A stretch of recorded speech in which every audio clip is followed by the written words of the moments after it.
Welcome, you're watching Your Game is Garbage, and I am joined by George, our favorite Canadian co-host. Hello, everybody. Yes, hello, George. Today I want to do something new. Last episode we talked about what format I would put my designer diary in, and I want to try to do the designer diary with you.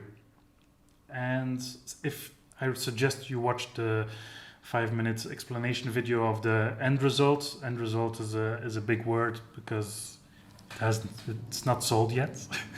So what I want to try is do the designer diary with the finished product in mind and how I got to where it is now. So the 5 minute video is where the prototype is now, and I want to go over the ideas of how I got there. I think diving into all of these in more detail and all the different phases, I think would be really, really useful for me and the viewers. And I think it's a great idea. I did enjoy that video, but I think going into it in some of these episodes will be really, really useful. And then, until we find the next special guest, I think this will be a really great way to dive into your game. And again, we're talking about Catiko. I mean, codenamed Catiko for now. Working title. So can you a bit about the game, just a brief overview? So Catiko was meant to be a civilization game that plays under 2 hours, and I set myself a couple of restrictions, like no player boards. I want everything to take place on the board. I didn't want any phases, like upkeep phases or stuff like that. And I want there to be a nice flow to it. So no, if it's possible, no rounds or stuff like that. So those were the restrictions I set myself as a designer for this game. And I think those are really interesting restrictions, especially the how long it's going to take to play the game. I think that was a challenging one for you. So I guess the thing you want to explore first and show us is how you came about with the design of the main board. Yes, I think this episode I will just show the evolution of the board. And to start, I had these tiles. Those are nice and colorful. Yeah, well, they're mostly white.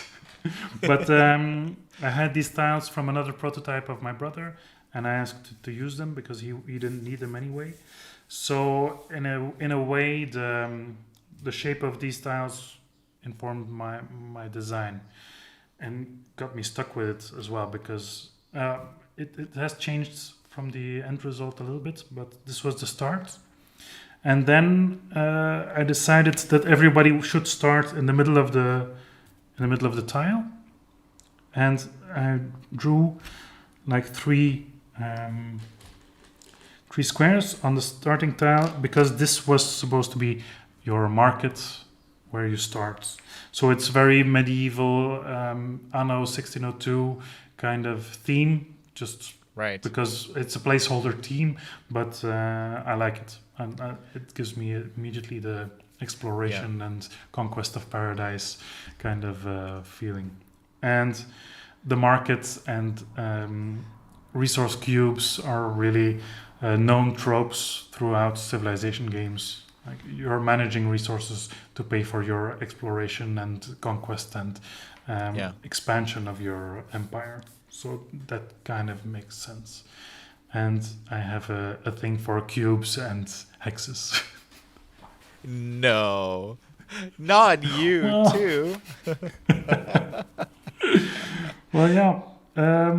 So that's how it started. One of the first questions for me for the game was that drove the idea was, what if you're gathering resources, and the spaces where you gather these resources are the spaces where you're gonna build on. So, for example, the woodcutter cuts wood in the woods adjacent to the woodcutter, but you will later build on those woods and make the woodcutter less efficient. So that was the core idea. So I chose the dark green is wood, then stone, the gray for stone, and the light green for fields, and blue for water. So those are like the basic landscape types. I didn't want to do any kind of. I had the idea for an army already, like a military aspect for the game, but I stayed away from landscape that has an impact on your movement speed and stuff like that. I think in most games that makes it immediately more complex. I don't know It what does. how you feel about it. I think totally Mage agree. Knight has some kind of mechanic like that. But it also lasts all day. Mage Knight. Yeah. I recently played it and it was 9 hours. Now the board as we see it here is this in its full size, extent of it? Like, does it get bigger than that? Were you planning on? Yeah, since we're talking about the board anyway, I was planning on letting everyone start with on each. Everyone has one of those to start with, and then I'm gonna zoom out a little bit mechanically. Oh, so interesting. there So will each be person has their own. yeah, and I started to test with 3 players because it's easy to make it equidistant like this. Yeah, that's Everyone right. is at the same distance. Makes sense. But in the beginning, because I think exploration is a key part of civilization games, I set everyone apart, and I thought you could explore one hex in between, but I didn't. I had no idea how big the map would or could be. So after the first playtest, I immediately thought, oh, the lack of size, the lack of space to explore, to expand your civilization was one of the key puzzles in the game, because you're expanding and you're constantly looking for new fertile lands because you're gobbling up your own resources, your resource spots. So you want to expand all the time. So that was, from the first playtests, an interesting part. So from then on, I set the tiles like this, close to each other. And I still had the idea that you could explore these 3 parts. Yeah, that's still a possibility. Yeah, but in my action system, exploring was so different from the other actions that it didn't fit in there, because the actions were with dice, and then it was either you build something on the edge of the map and then you can explore, or you move with your army, and it made for a lot of edge cases. Yeah. And at some point I abandoned the exploration part, and I said the map has been explored. It's that way. So in the beginning it was like this. So when I ditched the exploration part, this was the map for 3 players, and I tested with that. Yeah. So from there, and now I'm going to talk about the problems with this thing, is that it was very confusing because I had 5 resources. You had stone, you had ore, you had grain, fish, and wood. The woodcutter cuts the wood in the forest, so the brown goes on the dark green. The stone goes on gray. The ore was also on gray in the mountains. Fish was in the water. And the wheat was in the fields, in the light green field. I don't know if you can see where the problems are going to arise. I kind of do already. But this also made me think, like, I wonder if ever anybody's going to break that routine of what we're used to. Maybe, fish is found on the mountains. That would be cool. Well, this was confusing enough, George. I didn't want to push it any further. Yeah. And I think if you do that, that's going to be the core of your game. Yeah, exactly. So yellow on light green and brown on dark green and black and gray in the mountains became a problem that I didn't solve fast enough. Interesting. So in the beginning, the complete beginning, you would use your markets for gathering your resources. So one of the dice would give you resources. And then if you would want a woodcutter here, you would just say wood or woodcutter. You would write it down, so it would be a roll and write. And when you choose the die face to harvest, you would place the wood there. So you had to erase everything after every playtest. So that was the basic thing. Afterwards, I started making tiles, and then the next prototype came, and this was these tiles. So I remember these ones. Yeah. Yeah. So I had 1, 2, 3 for the 2, 3, 1, 2, 3, 4 for the players. And I started trying with 4 players, so I needed this kind of yes. to make them a little bit equal from each other. Yeah, I didn't have any rules yet on what tile or how it should be oriented. That all has to do with balancing. So I didn't bother to make it fair or anything. Yeah. So Yeah. that was like secondary for that play tests. But it looked a little bit like, I tell you if I can remember well, like this. Yeah, Yeah. it's interesting because on either side of the board, it looks like the 2 players that are on that side are closer to each other than, let's say, no, I can't see the numbers, but like the top right and the top left, they feel like they are farther apart.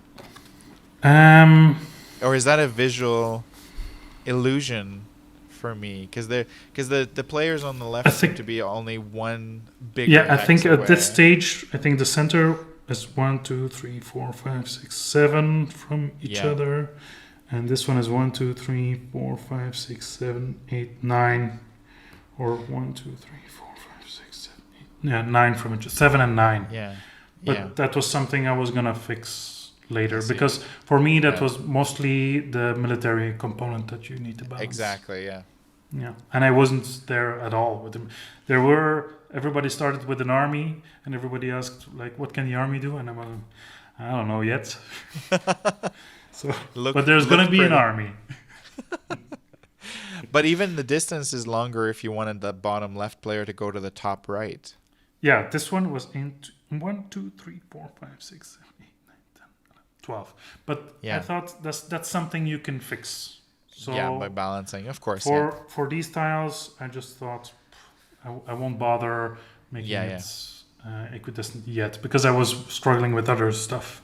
Because as you can see, I still hadn't changed the green to brown.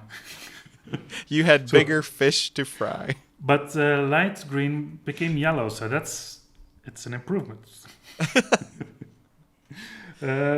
And I also started to mess around with black and gray together. So I started the black resource, the ore, became more rare, and I started to play around with that. So the board informed me to change it, and that had influence on the resources. So right, that was interesting. Cool. So in the end, after this, I really started to play with ore being a rare resource and put it in the center. So there was a race to the center for expansion. So that's made for player interaction. Yeah, that already looks more appealing or exciting to have a goal like that. It gives a visual goal. Yeah. Because with all my games, the problem is in the beginning, players say like, what the first turn they say, "What do I do?" Yeah. So you really have to make kind of a bottleneck, kind of big arrow, like, oh, this is the way to go, or this is an interesting path, or it gives you the sense to have a strategy. Yeah. And I guess at least with Fujikoro, when you were designing that one, was it clear from the beginning that it would be the exit of the volcano? Like you'd have to. Yeah, the minute it played in a volcano, it became a get in, get out in time kind of game. Yeah, but before that, it was something else. It was with a dragon in the middle that you had to beat. So you would escape the center and come back when you're strong enough to beat the dragon in the center. But once it became a volcano, the dragon in the center wasn't necessary anymore. So it became something else, yeah. So after this, and also, so for the resource gathering, I think I can give some kind of explanation here. In the beginning, I think this one, if your center tile is here, and you start with a woodcutter here, then you have 3 forests adjacent to the woodcutter, and that gives you like a maximum of 3 resources when you gather resources. Here in this one, I think this is an earlier prototype, it was only 2. Yeah. And this made the game very sluggish. You didn't get enough resources, and it would take a lot of turns before you could do something useful. Yeah. No. Right. So those are also different kind of iterations where I would become more generous with the resources. So first it was 2, then 3, and then I made sure later that every resource was available, because at some point in the beginning you didn't start with a resource gathering building, and so when that became the obvious thing to do, like the rule is if it feels like setup, just put it in setup. So I said to everyone, you start with one resource building and you can choose which one. Yes. So that would inform your strategy as well. Yeah. Did all those tiles per player have the same amount of like the same amount of? Are they exactly the same, or they have the same? Is it random? It is kind of random. I did it by feel. I said, 3 here and 2 there, and we'll see. And so I just click with in paint. I made them with paint. I clicked with a little bucket where I was like, what's here, here, here, here, here, and here. Yeah. Okay, because I was wondering, if one of them is more, it gives you those 3 woodcutter pieces right away, versus another one has an advantage of a different resource. I just around the marketplace, I didn't do it that random. I made sure that everyone had kind of access to the same things, but after that it was whatever. Yeah. Okay. But I didn't make obvious like 6 fields around one thing. Those I stayed away from those things. So these were still kind of imbalanced and slow. And then, so after this, I started playing with the idea that you would already start. So if this was your marketplace, that you would start with one of the ore next to you. So you could choose to do the ore mine as a starting building. But you would get one wild resource every time you would gather resources. Okay. So that was kind of that was the idea behind one black space on the starting tile. But it never, I think nobody did that, and maybe once nobody used it. No, but I didn't mathematically think it through if it would be interesting, because it's if you only have 2 of the mines. So if you would use already 1 here, then you would have 1 left to go here. Yeah. And you really want to build it here and not here. Yeah, so it feels like you're wasting one of your mines. Yeah. Because in your mind you think, maybe I can do both one day. Shoot the moon. And there would be no way to get a mine again. Like an additional mine. Yeah, so that makes sense. Those were one of the simple rules I wanted in the beginning. Is you build something, it stays there. Easy rule. You build it and it's forever. So there's no destruction or building on top of it things. And so I didn't want to make it too complex. No undos in real life. Yeah. Control Z that mine. So when I was testing this prototype, there's water and you can fish. There was a port, but there was no sea yet.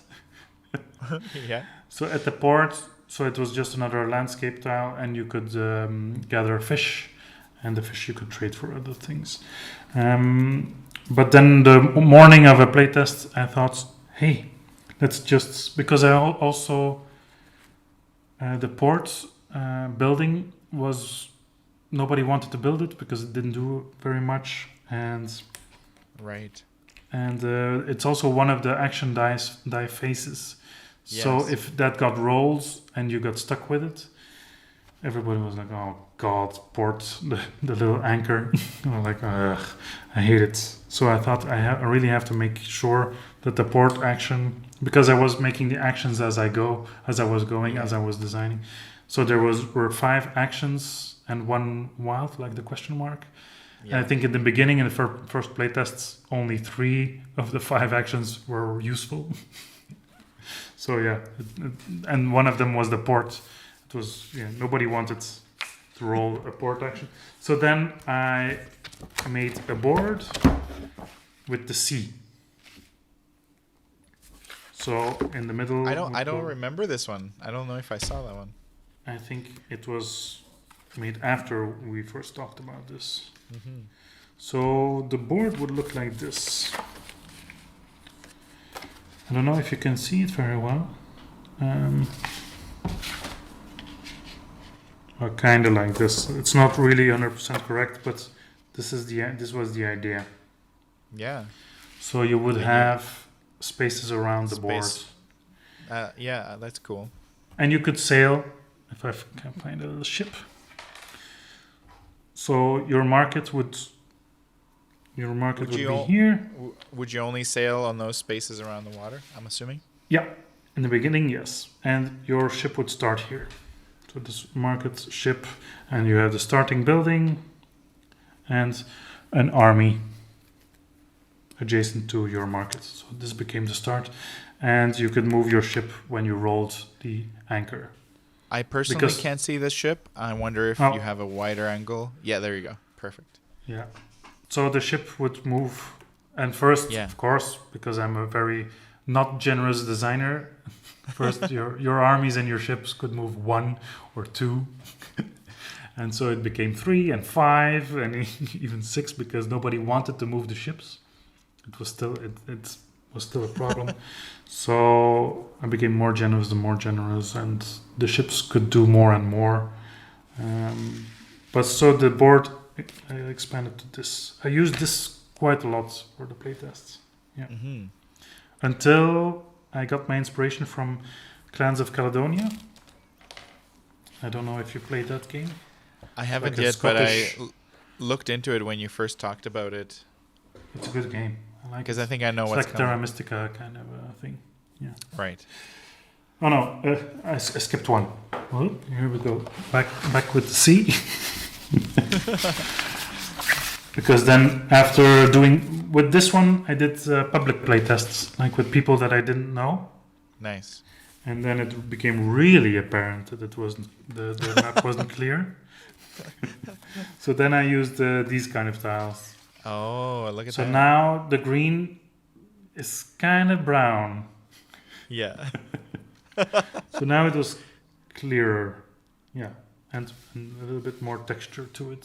So the less effect. They look good from here, yeah. Yeah, if you want to get people to play it, you have to, it has to look a little bit better. So that was that. So then I got rid of the sea and I made a board inspired by Clans of Caledonia that I always struggled to put together. Because I didn't put any markings on it, how you put it together. So bear with me, George. I think you're doing great. I can see that working. Or not. No, it's not. Oh, there. Hold it. I think this is it. Yeah. Yeah. Because I made a little, like the three ore in the middle became like the centerpiece. Because it became apparent that the strategy to expand rapidly to the middle was a good strategy to win. Yeah. Or to overpower, or to, at least because it's a land grab. Because you couldn't build adjacent to each other it became a buffer. Yeah. So that was interesting. So I wanted to make it more clear to go to the center. And all the bodies of water now are interesting, and then the rivers are a new addition. I guess the boats were allowed to move through all There of them. was one before this without rivers, but I can't Okay. find it anymore. The rivers came to solve the boats and ports problem. Yeah. Everything in this iteration, everything became solving the boat and the ship issue. Interesting. Yeah. So every map that I made was to solve that one problem. That's so interesting. Yeah. So Did you find it? Did it introduce any new problems? Yes, this one did. Because if I also made little indications of where your starting tile would be. Oh yes, yeah, little tiles. This was a little nice addition. But if you would build something over the river and the boats could move through the rivers, it became very rules heavy. Like, can I stop on there or can I? So that became a problem. It wasn't clear and it raised a lot of questions. And I wanted to make it as simple and intuitive as it's possibly could Yeah. be. So after this one, I made and still the green and brown was a problem. So I said, you can have it now. The woods are brown, and I'll fix it later. So then it became like this, and I put the rivers on the borders Right. of the tiles Yeah. because I changed the rule. You could move to a body of water, but you couldn't stop on the river. So that became a simple rule as well. Yeah. I like that. Yeah. So that's the final one, and because I haven't worked on this for a couple of months, I was surprised to see that it's not equidistant to each other, like by far. I think the previous one was equidistant, and this one Yes. isn't anymore. So That's That's the my- next my- iteration. yeah, the next one. And also there's resources on the boards where you could go with a ship and gather the resources if you land on it. That's Again, pretty cool. to make the ships more interesting. Yeah, it's pretty Yeah. cool. Nobody does it. Interesting. Nobody moves the ships. While So, it's worth overall, it. what's Mathematically, the it's worth it, but nobody wants to do it. yeah? So overall, what's the winning condition? What are the goal? What's the goal for the player? Like, what are they trying to achieve? Yeah, because we're talking only about the map. I'm not talking in depth about the game. But yeah, the just points, because you mentioned that the ships are not worth it to some players. I wanted to see, like, do you win by gaining the most resources, piece of land, expanding the most? What's just a quick note yeah, about the game is called Catiko. The working title Yeah. is Catiko, and it means population. So, gathering the resources, manipulating the resources, everything was to get the resources to build houses. Yeah. So at some point, I decided. It's far away. That's okay. Give me a second. At some point, this came with the boards, and so it was always the point of the game was always building houses. The houses take up space on the map and are only worth points, so they don't do anything active. You're building your population, and it's like a score track. So in the beginning, Yes. there was no score track. It was just you could calculate the points on the spots by looking at the houses that someone else had. That you've collected, yeah. Yeah. And since you could only build adjacent to your existing buildings, it was clear at a glance Yes. Who's how winning? many. Who's winning? Yeah. And then I introduced this, which made and the bag with the houses that you could build, and I would seed the houses randomly at the beginning of the game, and this would make for this would give value to the resources. So, for example, you could only build a house with gray cubes and put the house on a gray spot. So that philosophically, it was you're gathering stone and you're building a stone house on the stone. Right. So, but it On the thematically mountain, it doesn't make sense. But that was the point of the game. That if you're gathering a lot of stone, you're gonna build stone houses, but you're gonna run out of stone because you've built houses on the stones. So then you have to switch to wood or green.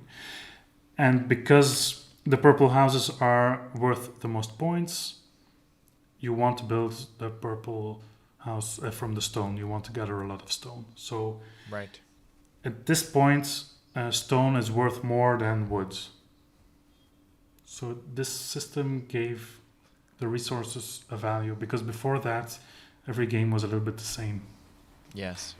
Yeah. So it adds a little bit of a replayability factor. Yeah, and it also created a market value that was there was no numbers or no tracks to say like this is worth this. It was just this simple system was made it apparent what was worth what. Well, apparent for me, for the playtesters, not that much. Not so much, yeah.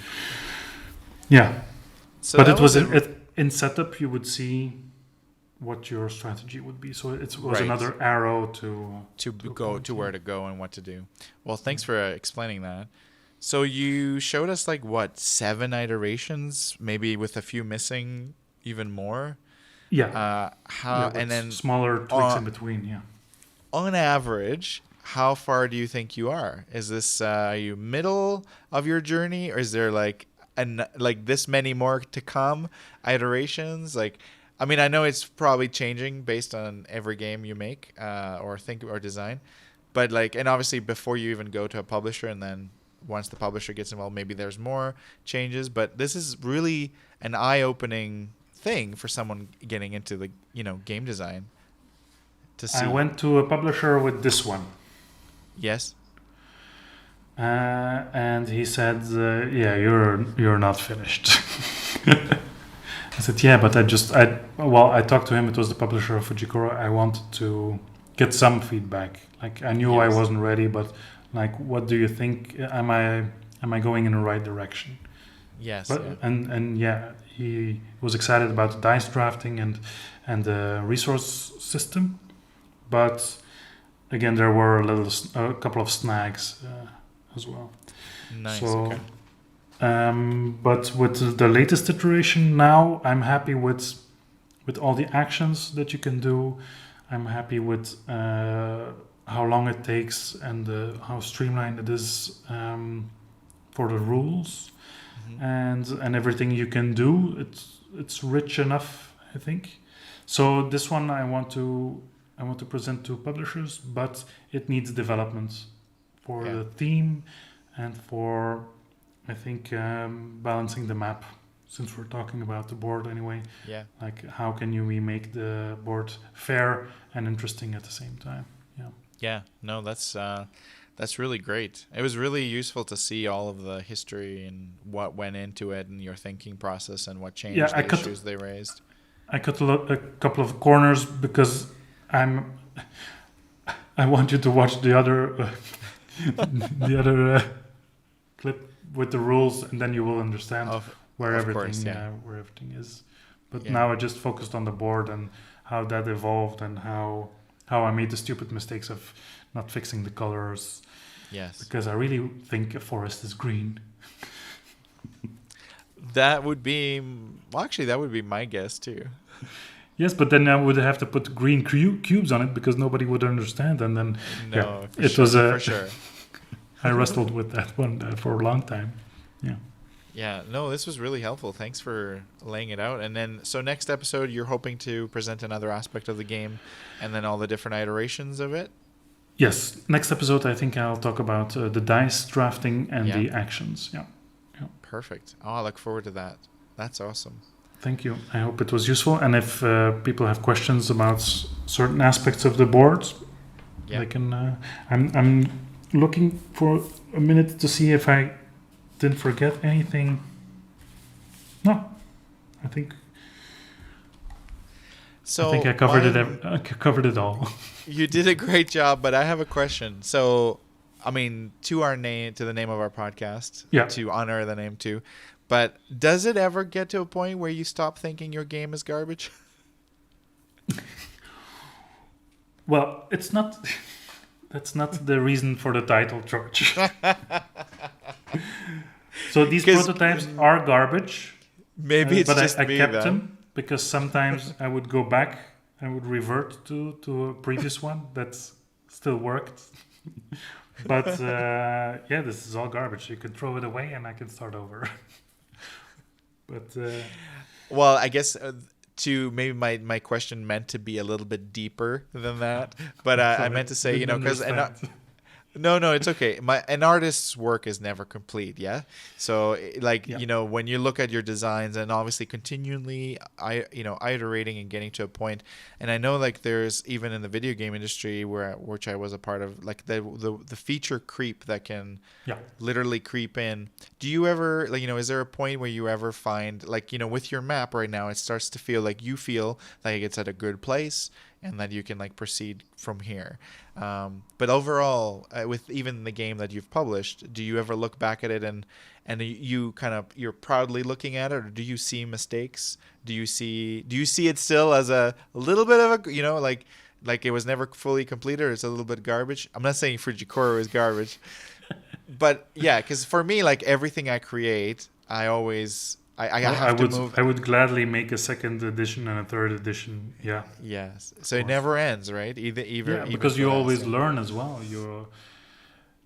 In a way, Fujikuro has now been play tested by the large public. Masses, and you can make adjustments and it's just a bigger playtester group that gives you more feedback than you could ever desire. So if I could, I would make a second edition. Sure. Yeah. And with this one, the feature creep, I'm very aware of it, and I have made a point of cutting more than adding stuff. Yeah. If I would add something, I would take something out on the other end. Yeah. And that's where your restrictions come into play too. We talked about that in one of the previous episodes, that helps with feature creep if you go into it with restrictions. Yeah, because there's certain types of building, and I could add 9 other types of building that do all different kind of things, but that just adds too much. I think I even cut 3 or 4 types of buildings. Yeah, from the beginning. Yeah, because they didn't add as much as they added in complexity. The fun they added was this, and the complexity this, and then it's not really worth it in my mind. Yeah. No, these are very excellent points. Yeah. Cool. Well, this was a and great... And some things, this was a very simple addition that added a lot of complexity and fun, complexity in the good sense. So it was just one board, and it adds a lot of fun. So these things I was happy with, The minute you introduced that too, my mind went, oh, this feels better. So much better, in fact. Because, it's... and also, I do love that about games where they feel different every time you play them, and there's a random because setup. How you seed the board makes it very different every time. Yeah. Very exciting. Well, I look forward to seeing, obviously what's next in the game itself, but also in talking to you again about the other aspects of the game and where they were and how far they've come. Thank you for listening, George. And if you have any questions and comments, please ask. Yes, please let us know. Jerome here would love to hear everything you don't like about the game. Thanks, George. You're welcome. That's what I'm here for.